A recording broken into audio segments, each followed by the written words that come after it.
فضیل ابن عیاض رحمہ اللہ کا وہ واقعہ یاد کیجئے، بہت بڑے ڈاکوؤں کے سردار تھے، ڈاکو نہیں ڈاکوؤں کے سردار تھے، چیلنج کر کر ڈاکہ مارتے تھے،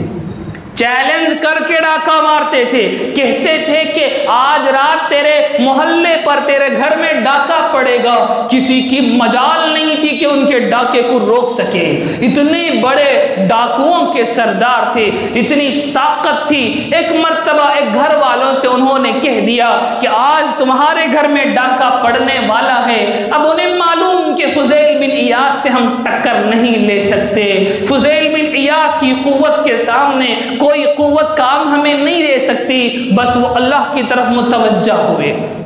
بس وہ اللہ کی طرف متوجہ ہوئے، گڑ گڑانے لگے، رونے لگے۔ رات کا وقت آ گیا، فضیل ابن عیاض آتے ہیں، پورے ڈاکوؤں کے لشکر کے ساتھ آتے ہیں، گھر میں ڈاکہ ڈالنے کے لیے داخل ہوتے ہیں۔ اوپر کے منزل میں چھوٹی سی بچی قرآن پڑھ رہی ہوتی ہے، آیت آتی ہے أَلَمْ يَأْنِ لِلَّذِينَ آمَنُوا أَن تَخْشَعَ قُلُوبُهُمْ لِذِكْرِ اللَّهِ، کیا وہ وقت نہیں آیا مومنوں پر کہ اللہ کا ذکر سن کر ان کے دل دہلنے لگے، ان کا دل کانپنے لگے۔ فضیل ابن عیاض رحمہ اللہ ڈاکہ ڈالنے کے لیے آتے ہیں، آیت کی چوٹ، چھوٹی سی حرکت اس بچی کی، آیت کی چوٹ ان کے قلب پر پڑتی ہے، فوراً وہ اپنا ہتھیار ڈال دیتے ہیں، توبہ کرتے ہیں۔ الآن اب وقت آ گیا ہے توبہ کا، اللہ اکبر۔ فضیل ابن عیاض کی زندگی پلٹتی ہے، جہاں وہ ڈاکوؤں کے سردار تھے وہاں اولیاء کے سردار بنتے ہیں،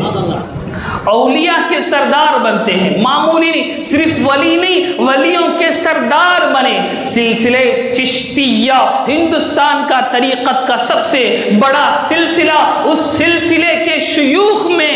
فضیل ابن عیاض رحمہ اللہ کا نام موجود ہے، اللہ اکبر۔